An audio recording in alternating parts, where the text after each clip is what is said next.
4 శాఖలు ఉన్నాయి. ధన్యవాదాలు అధ్యక్ష. ఈరోజు డిమాండ్ ప్రవేశపెట్టే అవకాశం కలిగజేసిన గౌరవ ముఖ్యమంత్రి చంద్రబాబు నాయుడు గారికి, అదేవిధంగా ఉప ముఖ్యమంత్రి పవన్ కళ్యాణ్ గారికి, లోకేష్ బాబు గారికి, అదేవిధంగా మీకు అందరికీ కూడా, సభలో ఉన్న సభ్యులందరికీ కూడా పేరు పేరున ధన్యవాదాలు, నమస్కారాలు తెలియజేసుకుంటున్నాను అధ్యక్ష. ఈరోజు నిజంగా చాలా హ్యాపీ అనిపించింది. సభ్యులు తక్కువ మంది మాట్లాడినా ఇంకా చాలా మంది మాట్లాడడానికి సిద్ధపడడం ఒక ఎత్తు అయితే, ఒక ప్రక్షాళన నుంచి ఇంచుమించుగా చెప్పాలంటే ఒక పర్యవేక్షణ వరకు ఈరోజు తీసుకురాగలిగాము అనుకుంటున్నాం. ఎందుకంటే లాస్ట్ 5 సంవత్సరాల పరిపాలన గురించి ఎంత తక్కువగా మాట్లాడుకుంటే అంత తక్కువ మంచిది అని అనుకున్నప్పటికీ కూడా కొన్ని మనం మర్చిపోలేము అధ్యక్ష, కొన్ని మనం మర్చిపోకూడదు కూడా అధ్యక్ష. ఎందుకంటే ఇక్కడున్న ప్రతి సభ్యులకి కూడా కొన్ని జ్ఞాపకాలు అన్నది ఒక గాయంలాగా ఎప్పటికెప్పుడు రగులుతూనే ఉంటుంది. ఎందుకంటే అప్పుడు మనం చూసుకుంటే అధ్యక్ష, గౌరవ ముఖ్యమంత్రి గారు అప్పుడు ప్రతిపక్ష నాయకుడిగా ఉండేటప్పుడు, అప్పుడున్న విజనరీ నాయకుడు, అప్పటికే 15 సంవత్సరాలు ముఖ్యమంత్రి చేసిన వ్యక్తిని ఎయిర్పోర్ట్ నుంచి బయటికి రానివ్వకుండా ఎయిర్పోర్ట్లోనే కిందన కూర్చోబెట్టిన సందర్భాన్ని మర్చిపోకూడదు. రాముడు తల నరికేశారని రామతీర్థాలకు వెళ్ళినప్పుడు అక్కడ గుడి దగ్గరికి వెళ్ళనివ్వకుండా నడి రోడ్డు మీద మండు టెండలో కూర్చోబెట్టిన సంఘటన మర్చిపోకూడదు. అదేవిధంగా అధ్యక్ష, ఆ రోజు గౌరవ ముఖ్యమంత్రి గారు ఇంటి గేటుకి తాళ్లేసి కట్టి పోలీసులు పహారా కాసిన ఆ సంఘటన కూడా మర్చిపోకూడదు. అదేవిధంగా అధ్యక్ష, తిరుపతి ఎయిర్పోర్ట్లో కూడా బయటకు రానివ్వకుండా కిందను కూర్చోబెట్టిన సందర్భాన్ని మర్చిపోకూడదు. గౌరవ ముఖ్యమంత్రి గారి ఇంటి మీదకి దాడి చేసి మంత్రి పదవుల గురించి దాడులు చేసిన సందర్భాన్ని కూడా మర్చిపోకూడదు. పార్టీ ఆఫీస్ మీద చేసిన దాడిని మర్చిపోకూడదు. అన్నిటికన్నా ముఖ్యంగా అధ్యక్ష, ఇక్కడున్న సభ్యులు కానీ ప్రజలు కానీ మర్చిపోకూడని సందర్భం, ఇదే అసెంబ్లీ సాక్షిగా ఆ మహానుభావుడిని అవమానించిన తీరును కూడా ఎట్టి పరిస్థితుల్లో మర్చిపోకూడదు అధ్యక్ష. ఎందుకంటే మర్చిపోతే తిరిగి అదేదో అంటారు కదా, మనకి తిరిగి నన్ను కొట్టింది కూడా మర్చిపో. అదే చెప్తున్నాను అధ్యక్ష, అక్కడికి వస్తున్నాను అధ్యక్ష. కాకపోతే మీరు కొంచెం తొందరపడ్డారంతే. ఎందుకంటే ఇది ముఖ్యమంత్రి గారికే కాదు అధ్యక్ష, పవన్ కళ్యాణ్ గారికి కూడా, మన డిప్యూటీ సీఎం గారిని కూడా నడి రోడ్డు మీద కూర్చోబెట్టడమే కాదు, కార్లు దించారు, హోటల్లో బందీ చేశారు, 3 రోజులు 4 రోజులు ముళ్ళ కంచెలు అడ్డుగా పెట్టారు, నడుచుకుంటూ వెళ్తే పరిగెట్టించారు. గౌరవ మన మంత్రి గారు లోకేష్ బాబు గారిని అయితే యువగలం పాదయాత్ర చేస్తుంటే చేతిలోంచి మైకులు లాక్కున్నారు, ఎక్కిన స్టూల్ లాక్కున్నారు, కనీసం అక్కడ స్టేజ్ వేసుకుంటానంటే స్టేజ్కి పర్మిషన్ ఇవ్వలేదు. ఆఖరికి అతని మీద దాడి చేయడానికి కూడా దుండగులను కూడా ప్రేరేపించిన పరిస్థితులు. ఇవన్నీ కాకుండా అధ్యక్ష, ప్రజావేదికను కూల్చిన తర్వాత అధ్యక్ష, వాళ్ళ సైకిక్ మెంటాలిటీ చెప్తున్నారు. ప్రజావేదిక కూల్చిన తర్వాత వేస్ట్ని కూడా 5 సంవత్సరాలు కూడా తీయకుండా అలాగే ఉంచి, ఆవే నుంచే సీఎం గారు వెళ్తారు, చంద్రబాబు నాయుడు గారికి వెళ్తారు కాబట్టి చూడాలి అని ఒక సైకిక్ నేచర్కి పరాకాష్ఠగా అక్కడ చేసిన సందర్భాన్ని కూడా మర్చిపోకూడదు అధ్యక్ష.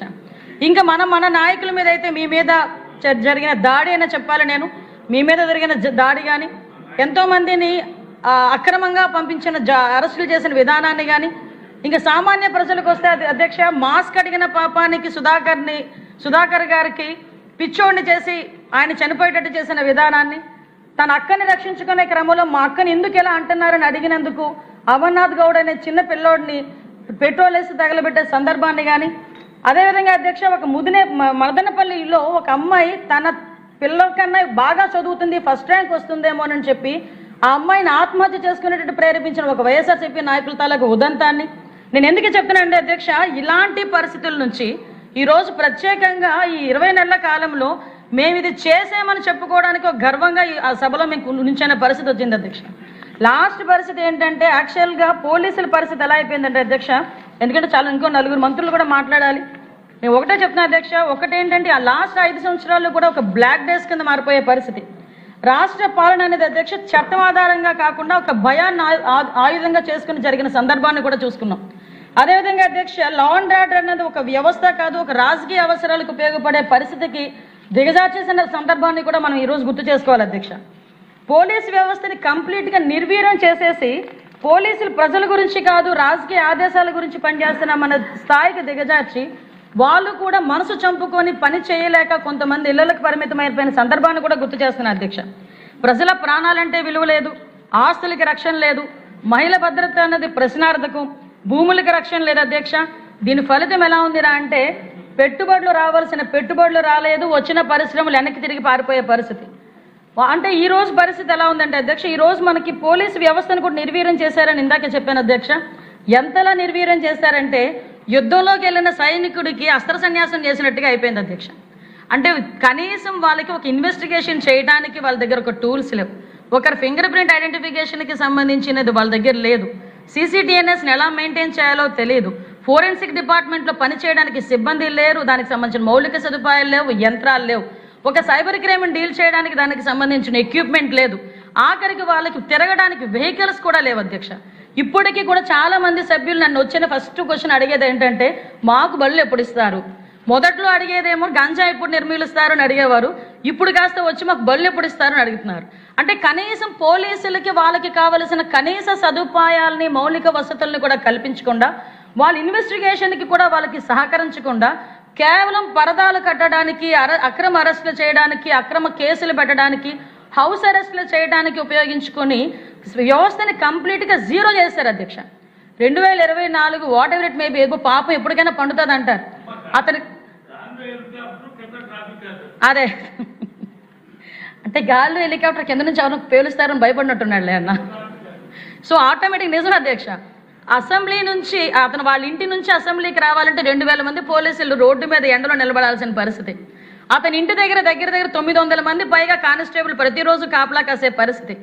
అటువంటి పరిస్థితి నుంచి అధ్యక్ష ప్రజలు నిజంగా విసిగి ఎంత వేసారిపోయారో, ఎన్డీఏ కూటమి పట్ల ఎంత నమ్మకంగా ఉన్నారో 24 ఎన్నికలు చూస్తేనే అర్థమవుతుంది అధ్యక్ష. 24 ఎన్నికలని అందరం కూడా సంతోషపడ్డాము. యాక్చువల్గా మన గవర్నమెంట్ వచ్చింది, మనం ఏదైనా చేయగలమని చెప్పి కూర్చున్న మరుక్షణం ఒక్కసారి ఆ డిపార్ట్మెంట్లు చూస్తే ఒక చిన్న వణుకొచ్చిన సందర్భం. ఎందుకంటే వాళ్ళకి కనీసం ఏమీ లేవు. ఫింగర్ ప్రింట్ ఐడెంటిఫికేషన్ అనేది చాలా మెయిన్, అది అవసరం అధ్యక్ష. ఎందుకంటే ఎవరైనా ఒక అనుమానాస్పదంగా తిరుగుతున్నాడంటే వాడికి ఇంతకు ముందు హిస్టరీ ఏమైనా ఉందో అవన్నీ తెలుసుకునే దానికి అదొక టూల్. రోడ్డు మీద పెట్రోలింగ్ చేసే వ్యక్తి అనుమానాస్పదంగా తిరుగుతున్నాడంటే ఎవరైనా నాయన ఇలా రా ఇక్కడ ఫింగర్ ప్రింట్ పెట్టు అంటే ఇమీడియట్గా అతను దొంగ, లేకపోతే ఇంతకు ముందు కేసుల్లో ఉన్నాడా, లేకపోతే అతను మామూలుగా వచ్చాడా, ఇలాంటి సిస్టమ్ ఉండేది అధ్యక్ష. అలాంటి వాటిని కూడా నిర్వీర్యం చేసేస్తే క్రైమ్ పెరగక ఏమవుతుంది అధ్యక్ష? ఆఖరికి పెట్టుబడులు లేక, పరిశ్రమలు రాక, యువత అందరూ కూడా గాంజా బారిన పడి, ఎంత దౌర్భాగ్యం అంటే పక్క రాష్ట్రాల వాళ్ళు మైకుల ముందు కూర్చొని గాంజా గాంజా ఎక్కడి నుంచి వస్తుందంటే ఆంధ్రప్రదేశ్ అని చూపించేవారు, డ్రగ్స్ ఎక్కడి నుంచి వస్తుందంటే ఆంధ్రప్రదేశ్ వైపు చూపించేవారు. సిగ్గు అనిపించేది అధ్యక్ష. ఆ పొజిషన్ నుంచి ఈరోజు మేము 2024లో మనం అధికారంలోకి వచ్చిన తర్వాత మొదటి రోజు నుంచి కూడా పోలీస్ ప్రక్షాళన అనేది జరిగింది అధ్యక్ష. అసలు పోలీసులకి మినిమంగా మనం ఏమి ఇవ్వాలి, పోలీసులకి ఏం కావాలి అని చెప్పి ఆ CCTNS మెయింటెనెన్స్కి కానీ, మనకి ఫింగర్ ప్రింట్ ఐడెంటిఫికేషన్కి కానీ, పామ్ ఐడెంటిఫికేషన్స్కి కానీ, ఫోరెన్సిక్స్కి కానీ, వీటన్నిటికీ కూడా పాత బకాయిలన్నీ చెల్లించి తిరిగి వాటిని రీస్టోర్ చేయటం. ఇంతకు ముందు చంద్రబాబు నాయుడు గారు సీఎంగా 2014 నుంచి 19లో ఉండేటప్పుడు 14,000 CCTV కెమెరాస్ అప్పుడు పెట్టున్నారు. ఆ 5 సంవత్సరాలు కూడా CCTV కెమెరాస్ బొమ్మల్లాగా అలానే ఉన్నాయి, కానీ ఒక్కటి కూడా మెయింటైన్ అవ్వదు. కనీసం ఒకటి కూడా పని చేయట్లే. మళ్ళీ అగైన్ 24లో మనం వచ్చిన తర్వాత ఆ 14,000 CCTV కెమెరాస్తో పాటు ఈరోజు దగ్గర 1,40,000 CCTV కెమెరాలని ఈరోజు సుమారుగా రాష్ట్రం మొత్తం మీద మనం పెట్టుకొని కమాండ్ కంట్రోల్ రూమ్ ద్వారా మనం మానిటర్ చేయగలుగుతున్నామంటే ఇది ఈరోజు ఎన్డీఏ కూటమి తాలూకా ఒక నిబద్ధత అని చెప్పి మనం అందరం కూడా చెప్పుకోవచ్చు అధ్యక్ష. ఎందుకంటే అధ్యక్ష ఈరోజు మన ప్రక్షాళన అదేవిధంగా ఒకటే అధ్యక్ష, మా తాలూకా ఎయిమ్ కూడా ఏంటంటే అధ్యక్ష, మనకి ట్రాన్స్పరెన్సీ ఉండాలి అడ్మినిస్ట్రేషన్లో, ఫియర్ ఫ్రీ సొసైటీ రావాలి, టెక్నాలజీ డ్రైవ్ అండ్ గవర్నెన్స్ రావాలి, పీపుల్ రైడ్ అప్రోచ్ రావాలి. అంటే దీనికి కష్టపడి పనిచేయడానికి గౌరవ ముఖ్యమంత్రి గారు పోలీస్ డిపార్ట్మెంట్ వాళ్ళతో కనీసం ఎప్పటికెప్పుడు కూర్చొని మాకు సలహాలు సూచనలు ఇస్తూ మమ్మల్ని గేరప్ చేసే పరిస్థితి ఈరోజు కనిపిస్తుంది అధ్యక్ష. అంటే అధ్యక్ష ఒక్కసారి మనం ఎంతవరకు ఉంటే ఒక లా అండ్ ఆర్డర్ అన్నది ఎంతవరకు ప్రయారిటీ ఉంటుందంటే ఒక రాష్ట్ర అభివృద్ధిలో, ఒక రాష్ట్రం అభివృద్ధి చెందాలన్నా, ఎకనామికల్గా గ్రోత్ అవ్వాలన్నా లా అండ్ ఆర్డర్ అనేది మెయిన్ పిల్లర్ అధ్యక్ష. ఆ లా అండ్ ఆర్డర్ లేనిద్దు కాబట్టే లాస్ట్ గవర్నమెంట్లో ఒక పరిశ్రమ రాలేదు, ఒక పెట్టుబడులు రాలేదు. ఈ రోజు లా అండ్ ఆర్డర్ చాలా క్లియర్గా పనిచేస్తుంది, మంచిగా పనిచేస్తుంది. ఈరోజు క్రైమ్ రేట్ తగ్గింది అని చెప్పడానికి రాష్ట్రంలో ఒకే ఒక ఉదాహరణ మొన్ననే మనం అందరం చూసాం. దేశంలోనే పెట్టుబడిదారులు అతి ఎక్కువ పెట్టుబడులు పెట్టింది మన రాష్ట్రంలోనే అని చెప్పి ఈరోజు మనకి నివేదికలు కూడా వెల్లడించిన సందర్భంలో ఈరోజు లా అండ్ ఆర్డర్ ఎంత బలంగా పనిచేస్తుందని చెప్పడానికి అదొక నిదర్శనంగా కూడా మనం భావించవచ్చు అధ్యక్ష. ఈరోజు అధ్యక్ష అదే కాకుండా అధ్యక్ష ఈరోజు పర్టికులర్గా పోలీస్ డిపార్ట్మెంట్ పనిచేసే విధానాన్ని కూడా మీకు చెప్పాలి అధ్యక్ష. ఎందుకంటే ఈరోజు మేమందరం కూడా ఎన్డీఏ గవర్నమెంట్ వచ్చింది, పోలీస్ వ్యవస్థ ప్రక్షాళన మీద దృష్టి పెట్టాము, ప్రజల మీద ఒక నమ్మకాన్ని కలిగించాలి. పోలీస్ అంటే ఒక అధికారం కాదు, పోలీస్ అంటే ఒక నమ్మకం. ఈరోజు పోలీసు వస్తున్నారంటే భయపడే పరిస్థితి కాదు, భరోసాగా నిలబడే పరిస్థితి ప్రతి ప్రజలకి కూడా రావాలి అనే ఉద్దేశంతోనే ఈరోజు మేమందరం కూడా ముందు మా పోలీస్ డిపార్ట్మెంట్ అంతా చాలా ఎఫెక్టివ్గా పనిచేసే పరిస్థితి వస్తుంది అధ్యక్ష. దీనికి సంబంధించి అధ్యక్ష మీకు అందరికీ కూడా ఒక ప్రెజెంటేషన్ కూడా నేను మీ అందరికీ కూడా పంపిస్తాను అధ్యక్ష. ఎందుకంటే అధ్యక్ష ఈ రోజు నేను చాలా గర్వంగా చెప్పగలను, పోలీస్ డిపార్ట్మెంట్ మా ఈ సంవత్సర కాలంలో చూసుకుంటే అధ్యక్ష క్రైమ్ ఓవర్ వ్యూ దగ్గర 6.6% తగ్గింది అధ్యక్ష. బికాస్ మనం టెక్నికల్ ఇంటిగ్రేషన్ అధ్యక్ష, ఎన్ఫోర్స్మెంట్ అధ్యక్ష, ఇన్వెస్టిగేషన్, పబ్లిక్ ఆర్డర్ మెయింటెనెన్స్ వల్ల ఈరోజు క్రైమ్ రేట్ని కూడా సుమారుగా 6% తగ్గించుకునే పరిస్థితి. ఓవరాల్గా చూసుకుంటే అధ్యక్ష ఇప్పుడు బాడీలీ అఫెన్సెస్ కానీ, ప్రాపర్టీ క్రైమ్స్ కానీ, క్రైమ్ అగెన్స్ట్ ఎస్సీ అట్రాసిటీస్ కానీ, ఎకనమిక్ అఫెన్సెస్ కానీ ఇవన్నీ చూసుకుంటే ఒక్క ఎకనమిక్ అఫెన్సెస్ మాత్రమే 4.8% పెరిగింది కానీ మిగతా అన్ని రేటింగ్ అదే అధ్యక్ష 55% తగ్గింది అధ్యక్ష. బాడీలీ అఫెన్సెస్ 11% తగ్గినాయి, ప్రాపర్టీ క్రైమ్స్ 1.9% తగ్గింది. ఈరోజు క్రైమ్ అగైన్స్ ఎస్సీ ఎస్టీస్ నేను ఈ విషయం గురించి చెప్పాలి. ఇంతకు ముందు గవర్నమెంట్లో ఎస్సీ అట్రాసిటీ కేసు అంటే వాళ్ళకు ఒక వెపన్, ఎలాంటి వెపన్ అంటే ఎవరైనా వాళ్ళ మాట వినకపోతే ఒక ఎస్సీ ఎస్టీ అట్రాసిటీ కేసు పెట్టించి వాళ్ళని జైల్లో పంపిస్తే వీళ్ళు శుభ్రంగా ఆనందంగా ఉండేవారు. కానీ ఈరోజు పారదర్శకంగా ఎన్డీఏ గవర్నమెంట్ పనిచేస్తుందని చెప్పడానికి మరొక ఉదాహరణ ఎస్సీ ఎస్టీ అట్రాసిటీ కేసెస్ 25% తగ్గిందని చెప్పడమే మేము పారదర్శకంగా పనిచేస్తున్నామని చెప్పడానికి ఇది ఒక ఉదాహరణగా చెప్పొచ్చు అధ్యక్ష.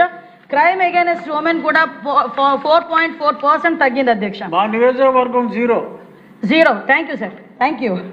దీనివల్ల మెయిన్ అధ్యక్ష దీనివల్ల ఎందుకు ఇలా తగ్గినాయి అనుకుంటే ఇప్పుడు విజిబుల్ పోలీసింగ్ అధ్యక్ష, invisible policing, at the same time strong surveillances. ఈరోజు సీసీటీవీ కెమెరాస్ ఎవడైనా తప్పు చేస్తే తప్పించుకొని పోదాము అన్న కాన్సెప్ట్నే ఈరోజు తీసేసే పరిస్థితి. ఇందాక మనకి కొన్ని చోట్ల సీసీటీవీ కెమెరాస్ మన ఇప్పుడు కొంతమంది సభ్యులు చెప్పారు కొన్ని చోట్ల సీసీటీవీ కెమెరాస్ గురించి, కానీ మెయిన్ స్ట్రీమ్స్ అన్నీ కూడా సీసీటీవీ కెమెరాస్తో ఆ సర్వేలెన్సెసే కాకుండా ఎక్కడైనా ఓపెన్ డ్రింకింగ్ చేసినా, ఎక్కడైనా ఓపెన్గా మనకి గ్యాంబ్లింగ్ ఆడినా, ఎవరైనా ఈవ్ టీజింగ్ చేసినా కాలేజీలు అయిపోయిన తర్వాత కూడా ఒక నిఘా వెనక పైన తిరుగుతూనే ఉంటుంది అధ్యక్ష డ్రోన్ల రూపంలో. కాబట్టి ఈరోజు మేము క్రైమ్ రేట్ని తగ్గించామని చెప్పడానికి మేము బలంగా చెప్పగలుగుతున్నాము. దీనికి సపోర్ట్ చేసిన మా డిపార్ట్మెంట్ వాళ్ళందరికీ కూడా నేను ఈరోజు థ్యాంక్స్ చెప్పాలి అధ్యక్ష. ఇప్పుడు ప్రాపర్టీ అఫెన్సెస్ ఉన్నాయి అధ్యక్ష. ప్రాపర్టీ అఫెన్సెస్లో అధ్యక్ష ఈరోజు డిటెక్షన్లో మనం చూసుకుంటే అధ్యక్ష నేషనల్ యావరేజ్ 33.8% అధ్యక్ష. అలాంటిది మన స్టేట్ డిటెక్షన్ పర్సంటేజ్ చూస్తే అధ్యక్ష 56% ఈరోజు ప్రాపర్టీకి సంబంధించి డిటెక్షన్ మన పర్సంటేజ్ 56%. అదేవిధంగా రికవరీ కూడా చూసుకుంటే 55% రికవరీ అధ్యక్ష. అంటే మ్యాక్సిమం మనం చూసుకుంటే అధ్యక్ష ఇది కూడా ఏంటంటే ఒక ఫోరెన్సిక్ ఇంప్రూవ్మెంట్ అధ్యక్ష, ఫోరెన్సిక్ ల్యాబ్స్ని ఇంప్రూవ్ చేసుకోవటం దీనివల్ల జరిగిన ఒక అచీవ్మెంట్ కింద మనం చెప్పుకోవాలి అధ్యక్ష. మరి ముఖ్యంగా అధ్యక్ష ఇప్పుడు ఎకనమిక్ అఫెన్సెస్ ఏదైతే జరుగుతున్నాయో ముఖ్యంగా ఈ సైబర్ నేరాలుగా నిన్న కూడా ఒక ప్రశ్న అడిగినప్పుడు గౌరవ ప్రశాంతి రెడ్డి గారు ప్రశ్న అడిగినప్పుడు కూడా నేను సమాధానం చెప్పడం జరిగింది. ఈ సైబర్ క్రైమ్ పెరుగుతుంది, ఎకనామికల్ అఫెన్సెస్ పెరుగుతున్నాయి. దీనికి ప్రత్యేకంగా సైబర్ క్రైమ్ పోలీస్ స్టేషన్స్ని ప్రతి జిల్లాలోనే ఏర్పాటు చేయడానికి